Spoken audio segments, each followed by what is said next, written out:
आकाशवाणी मंदार कुलकर्णी आपल्याला बातम्या देत आहे. ठळक बातम्या. हमास विरुद्धच्या युद्धात भारताचा इस्रायलला पाठिंबा. युद्धात आतापर्यंत 1900 लोकांचा मृत्यू. देशाचा आर्थिक विकास दर 6.1 वरून 6.3 वर जाण्याचा आंतरराष्ट्रीय नाणेनिधीचा अंदाज. नागरिकांच्या सामर्थ्य आणि कौशल्यामुळे देशाचं भवितव्य उज्ज्वल असल्याचं पंतप्रधान नरेंद्र मोदी यांचं प्रतिपादन. उत्तर सिक्कीममधल्या मंगन जिल्ह्यातील पूरग्रस्त भागातल्या स्थलांतर प्रक्रियेला वेग. क्रीडा क्षेत्राच्या विकासाकरता केंद्र सरकार 3000 कोटी रुपये खर्च करणार. आणि 50 षटकांच्या विश्वकरंडक क्रिकेट स्पर्धेत आज भारत आणि अफगाणिस्तान दरम्यान सामना. आता सविस्तर बातम्या. पंतप्रधान नरेंद्र मोदी यांनी काल इस्रायलचे पंतप्रधान बेंजामिन नेतान्याहू यांच्याबरोबर दूरध्वनीवरून चर्चा केली. इस्रायलमध्ये निर्माण झालेल्या संघर्षग्रस्त परिस्थितीत भारत इस्रायलबरोबर खंबीरपणे उभा असून भारत सर्व प्रकारच्या आणि सर्व स्वरूपातील दहशतवादाचा तीव्रपणे निषेध करत असल्याचं मोदी यांनी नेतान्याहू यांना सांगितलं. इस्रायलचे पंतप्रधान नेतान्याहू यांनी काल पंतप्रधान मोदी यांना दूरध्वनी केला आणि त्यांना इस्रायलमधील परिस्थितीबाबत माहिती देऊन चर्चा केली. यावेळी मोदी यांनी हमासच्या हल्ल्यात मरण पावलेल्या व्यक्तींना आदरांजली अर्पण केली आणि जखमी झालेल्या इस्रायलच्या नागरिकांविषयी सहसंवेदना व्यक्त केली. इस्रायलमध्ये अडकलेल्या भारतीय नागरिकांच्या सुरक्षिततेविषयी मोदी यांनी त्यांच्याशी चर्चा केली. त्यावेळी भारतीय नागरिकांच्या सुरक्षिततेची संपूर्ण काळजी घेतली जाईल असं सांगत नेतान्याहू यांनी त्यांना आश्वस्त केलं. यावेळी उभय नेत्यांनी आगामी काळात एकमेकांच्या संपर्कात राहण्याचं निश्चित केलं. इस्रायलवर गेल्या शनिवारी हमासनं केलेल्या हल्ल्यानंतर तिथं उद्भवलेल्या युद्धजन्य परिस्थितीला तोंड देण्यासाठी इस्रायलनं परदेशी गेलेल्या आणि पाठवण्यात आलेल्या आपल्या सैनिकांना परत मायदेशी बोलावलं आहे. इस्रायलच्या हवाई दलाचं विमान काल परदेशात असलेल्या शेकडो लढवय्या सैनिकांना घेऊन मायदेशी परतल्याचं इस्रायलच्या हवाई दलानं काल सांगितलं. इस्रायलनं 3 लाख राखीव सैनिकांना यासाठी तैनात करण्याचा निर्णय घेतल्यानंतर परदेशात गेलेल्या सैनिकांना परत बोलावण्यात आलं. दरम्यान या हल्ल्यांमध्ये गाझापट्टी जवळच्या इस्खोल प्रांतात 2 परदेशी कर्मचारी ठार झाले असून आणखी काही जण गंभीररित्या जखमी झाले असल्याचं इस्रायलच्या अत्यावश्यक सेवा विभागानं म्हटलं आहे. सध्या इस्रायलमध्ये सुरू असलेल्या संघर्षात आतापर्यंत दोन्ही बाजूंचे मिळून 1900 पेक्षा अधिक नागरिक मृत्युमुखी पडले असून प्रसारमाध्यमांनी दिलेल्या माहितीनुसार 1000हून अधिक इस्रायली नागरिकांना यामध्ये प्राण गमवावे लागले आहेत, तर 3418 जण जखमी झाले आहेत. अनेक नागरिकांना बंदी बनवून ओलीस ठेवण्यात आलं आहे. सुमारे 780 पॅलेस्टिनी नागरिक ठार झाले असून 4100 पेक्षा अधिक जण जखमी झाले आहेत. दरम्यान रविवारी हमासनं गाझापट्टी भागात मुसंडी मारल्यानंतर आता गाझापट्टीवर पुन्हा नियंत्रण मिळवल्याचं इस्रायलनं म्हटलं असून हमासनं ज्या भागातून प्रवेश करत हल्ले केले होते तिथं आता इस्रायली सेना दारुगोळा आणि सुरुंग पेरत आहे. संयुक्त राष्ट्रांच्या अहवालानुसार गाझापट्टी भागातून आतापर्यंत 1,87,000 नागरिक विस्थापित झाले आहेत. ही संख्या आणखी वाढण्याचीही शक्यता आहे. 1,37,000 नागरिकांनी संयुक्त राष्ट्रांच्या शरणार्थींसाठी उभारलेल्या निवारा शिबिरांमध्ये आसरा घेतला आहे. इस्रायलनं लेबनॉनमध्ये अमेरिकेबरोबर संयुक्त कारवाईची शक्यता नाकारली असून इस्रायली नागरिकांना किमान 48 तास पुरेल इतकं अन्नधान्य आणि इतर खाद्यपदार्थ तसंच पाणी आणि अन्य अत्यावश्यक सुविधांचा साठा करून ठेवण्यास सांगण्यात आलं आहे. चालू आर्थिक वर्षात भारताचा आर्थिक विकास दर 6.1 वरून 6.3 वर जाण्याचा अंदाज आंतरराष्ट्रीय नाणेनिधीनं दिला आहे. 2023 आणि 2024 या दोन्ही वर्षांमध्ये विकास दर 6.3 राहील असा अंदाज नाणेनिधीनं व्यक्त केला आहे. नाणेनिधीच्या या अहवालाबद्दल समाज माध्यमांवर प्रतिक्रिया व्यक्त करताना पंतप्रधान नरेंद्र मोदी यांनी सरकार समृद्ध भारताच्या दिशेनं प्रवास दृढ करत राहील असं सांगितलं. नागरिकांच्या सामर्थ्य आणि कौशल्यामुळे भारताचं भवितव्य जागतिक स्तरावर उज्ज्वल असून ते विकास आणि नवोन्मेषाचं केंद्र आहे असं पंतप्रधानांनी म्हटलं आहे.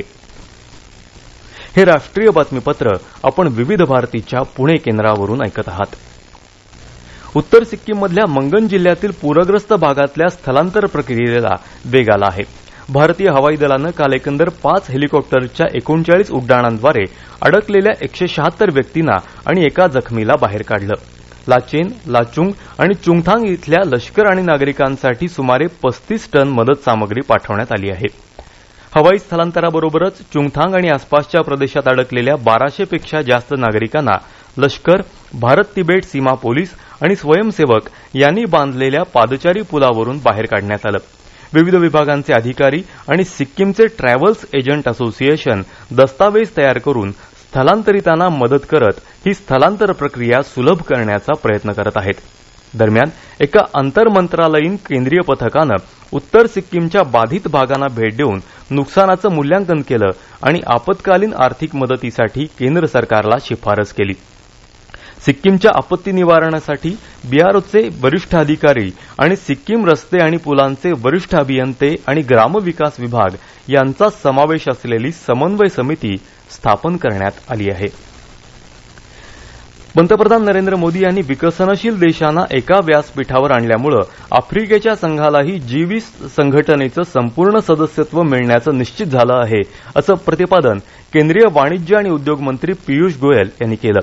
ते काल नवी दिल्लीत टांझानियाच्या गुंतवणूक मंचाला संबोधित करत होते.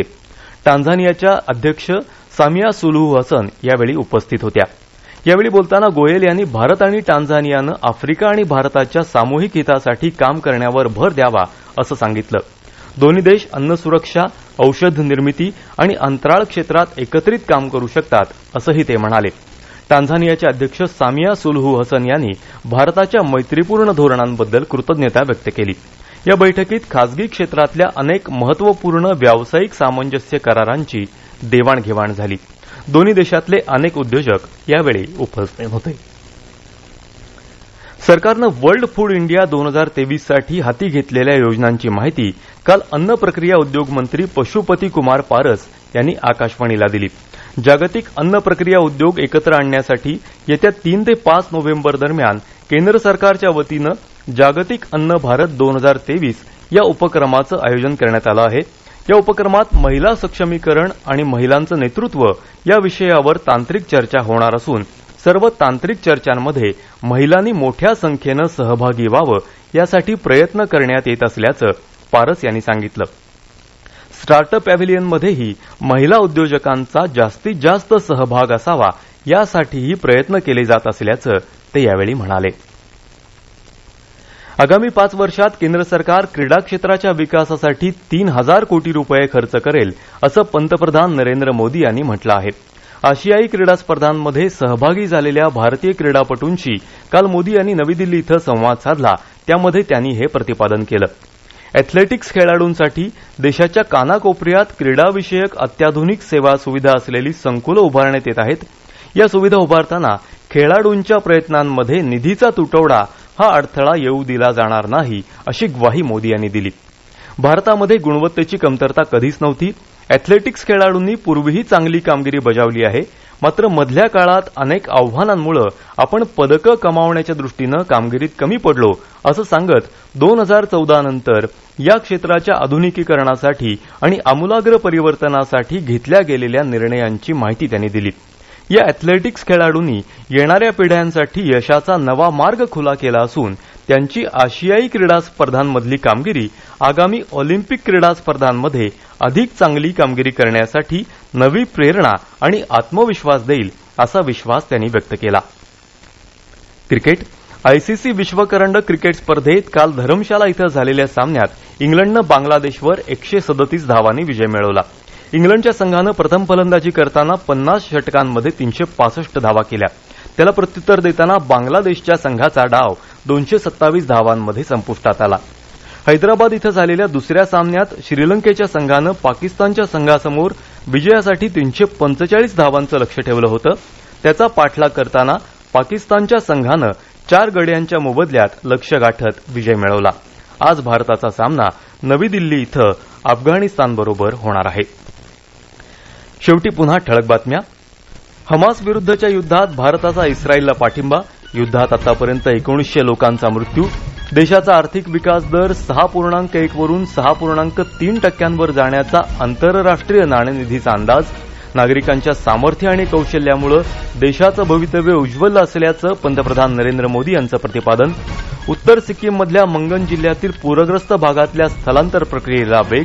क्रीडा क्षेत्राच्या विकासाकरता केंद्र सरकार 3,000 कोटी रुपये खर्च करणार आणि 50 षटकांच्या विश्वकरंडक क्रिकेट स्पर्धेत आज भारत आणि अफगाणिस्तान दरम्यान सामना.